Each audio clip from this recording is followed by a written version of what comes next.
everybody, thanks for watching Access Hockey MI. We are so thankful that you choose to watch our videos and that you choose to come alongside us as we talk about all things hockey in regards to the Red Wings and the Griffins and the Lumberjacks and the Toledo Walleye occasionally.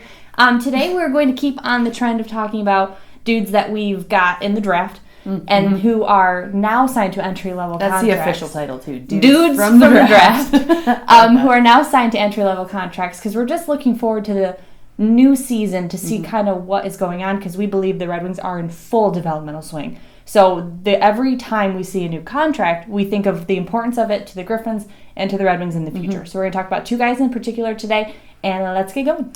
So, you guys, it probably didn't escape your attention that there were two very big signings, very recent signings, Jonatan Berggren and Eemil Viro. So we've talked about both of these guys in the past when we had just drafted them and how they were doing. So it's really cool to see it all come to fruition now. And they just in the last week were signed to ELCs. Now, Viro is a defenseman. I'm not going to try to roll that R every time I say his name. So just bear with me. We all understand. Thank you. Thank you for the mercy and grace there. So he's a defenseman, a little bit on the smaller side. He was just drafted in 2020. So this is a very new signing for him, a very quick turnaround.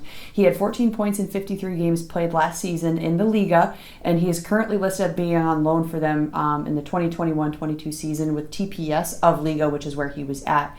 Now that's a Finnish league, by the way. Yeah, it's in Finland. We'll get to what that actually means in a minute. And then Jonatan Berggren is a forward, a 2018 draft. He was a little bit higher at 33rd overall.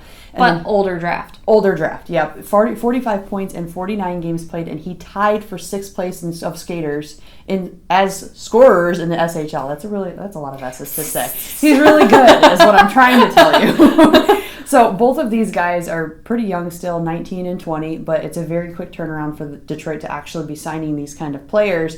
So we have a lot to look forward to in the coming season with them. So basically the entry-level contract is, for what we see right now, it's a test right now to see where they can be placed. So this is still going to be very dependent on how they do in the training camp that happens in Traverse City in September. So we'll see you there. We even...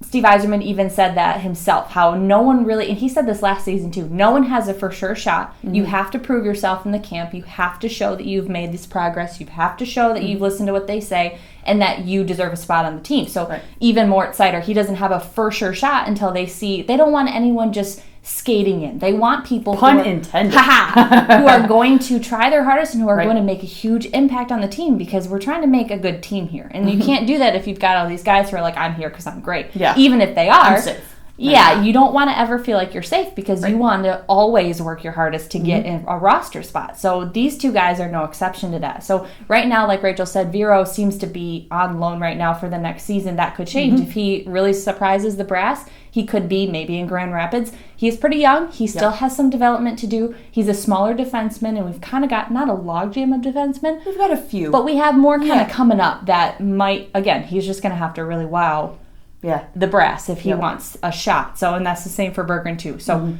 what does it mean in your head for training camp come September for the Red Wings? It's going to be gritty. I think there will be a lot of surprises, and I think these players need to mentally prepare for probably one of the more grueling training camps. The previous two, since Yzerman has taken over, have been more of testing the existing rosters. Right. Trying to see who we want to actually Because he's trying to get to know the team. Exactly. And now these are players that he's drafted, so he's a little bit more familiar with them and can kind of fit them in where they've got to be. But I think he's going to intentionally, now that Jeff Blashill has been re-signed, they're going to be working very closely with developing this training camp system along with all the other coaching staff to likely make it more grueling, more taxing physically and mentally. See what they've got. And to see what they've been working on. Exactly. That's very important. So I think it's going to be really competitive. It's going to be really exciting. I wouldn't be surprised if some of the players fight amongst themselves because they are coming from different locations and different teams, and they're vying for the same spot. It's a lot of people to throw together to say, hey, train for a roster spot. And those guys... These are your teammates, but you're also competing against them. But that's what they work for. That's their entire life. That's their season. That's why they got drafted. Like, they have to push their hardest in order to get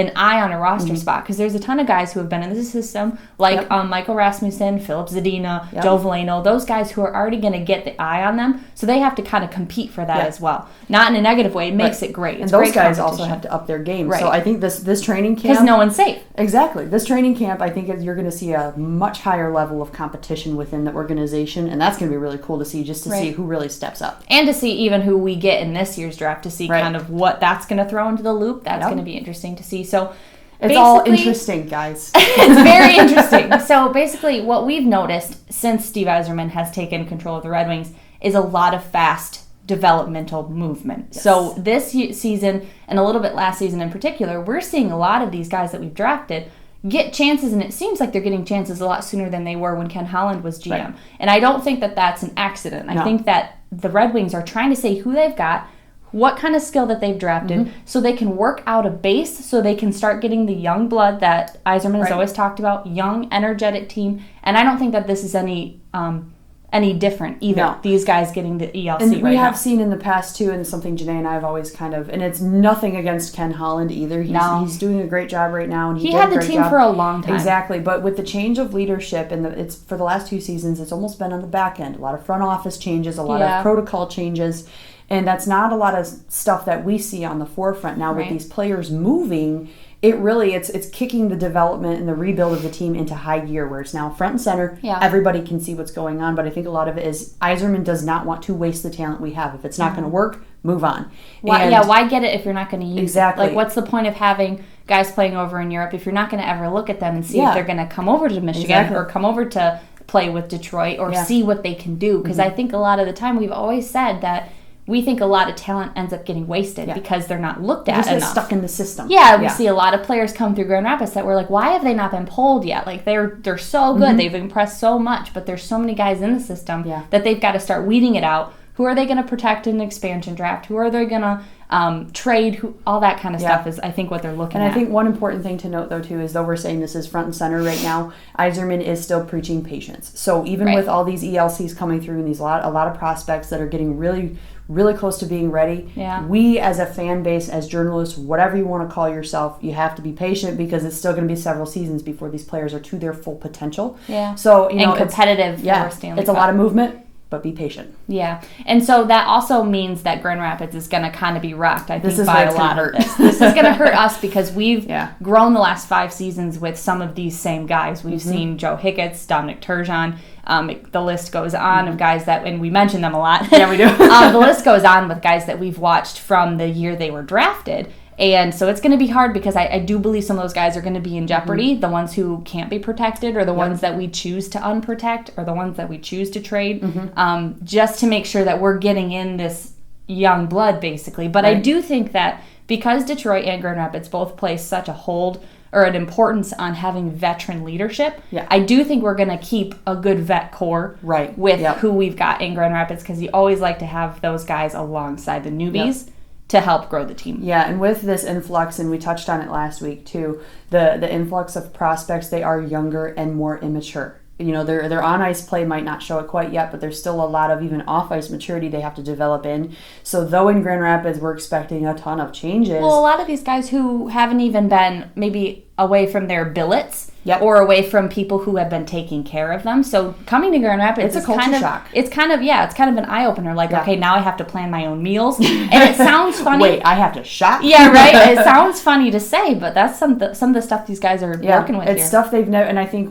on this side of things, sometimes you just never think about that. That's actually a part of the development, is them becoming mature, functioning adults away from their comfort zone, and that plays an impact on what happens on the ice. Yeah. So having these veterans guys remain there, and I think every AHL team is like that too, where they have their core, and then they develop around that, which makes sense. It's the whole point of the league. So I think, like Janae said, it is going to be a huge change in Grand Rapids this next season. It's probably going to hurt us a little bit on the emotional side of things, but for the long-term, big picture goal of the actual Detroit rebuild, it's necessary, and it's going to be really exciting to see. We might have a really, really young team, but it's going to be really energetic and exciting. And hopefully with things opening up more even worldwide, I'm not sure about the QMJHL, where that's going to be in the coming year, but to see if those guys who are going to be juniors are going to stay over there, or if they're going to play GR. I do like the idea of having the option. I mean, It's not like the QMJHL listens to us. They probably don't care really what America thinks. But if they opened, it would give us some opportunity to be moving guys or to have those guys play. But I'm thinking in that case of Donovan Sabrango, who I'm not sure if he would start junior or if he would start. He had a really good season, so we'll see if Steve thinks it again. It's one of those, I was going to say, if he shows that he should be in Grand Rapids right now instead of in juniors, why not? Because he's one of those defensemen. I don't think he has a solid contract with juniors. I know in Rasmussen's case in the beginning he had contractual issues, so there's a lot of that back end stuff contract that none of us see. So if we're like, oh my goodness, what's happening? Probably a lot of it's paper pushing that we are not allowed to see. So so basically those two guys, but there's also a goaltender who we've all had our eye on because I feel like we always have this thing in Detroit where we're like, where is the next goaltender that we're going to be able to see flourish and just thrive? So we're going to talk about Petruzzelli. So Rachel's Keither Petruzzelli, we've gotten a lot of questions recently about him, and thankfully Yzerman just recently did a press conference, his season exit conference, which was extremely informative on this score. Watch it. It's 45 minutes, but you understand his goal and his picture for this, and he did talk about Petruzzelli, which is one that we've all been kind of waiting for because he's in 4 seasons at Quinnipiac. What happened with him and what is currently being discussed is he's still trying to decide if he wants to remain in school for 1 more year. It has a lot to do with the degree he's going for. So if he chooses to remain, and it sounds like Steve is leaving it up to him, like it's all on you, you decide. If he chooses to remain, Detroit still retains his rights. So that means he won't be an unrestricted free agent. We still have the right. We won't lose him. We won't lose him. He can either do that or choose to go pro, depending on, what his life plan ends up being. And a lot of these kids that go through the school route, they have a backup plan. It's not because they don't think they can make it, but it just doesn't always end up happening. I think it shows a different kind of a player because Chase Pearson did the same thing. He finished his degree. You want to be equipped. Yeah, and I think that shows the maturity that you're talking about. Having not a backup plan, like you were saying, it's just another thing. They want to complete what they've started. Eventually your career is going to be over and you need something to do. I feel like that's a good character. A good form of character. And just an understanding of yourself. And so Steve did say they're speaking with his advisors and all that kind of stuff because kids these days, now these players have like scouts, advisors, and managers and all this craziness. I didn't even have a babysitter growing up. Our parents never went out. It's true. But with that, Petruzzelli, we should know, I would say, obviously before the start of the next season, if he's deciding to go back to school or not. But at least he's safe. Also, and if he does choose to stay, that means that's one less player that we have to worry about signing or protecting. So it's someone he's taken care of. That's he's kind of in a little safe bubble. He's taken care of. One less goalie to worry about. One less person that they have to account for. Yes, and it could be something too for him. And I don't know this because we haven't talked to him, but it could be something. 1 more year in college, he'll be able to get better and finish his degree and all that. It could be something developmentally where he thinks personally he needs that time. So if could be. If he can continue to grow as a goaltender at Quinnipiac, why not? You're going there for your schooling, but you can also play still. So it's a good school, and he's done very well for himself. So everyone rest at ease. He's still in our system. We won't lose him, basically. We might get an ELC. He might go back to school. Don't hate on him either way. It's up to him.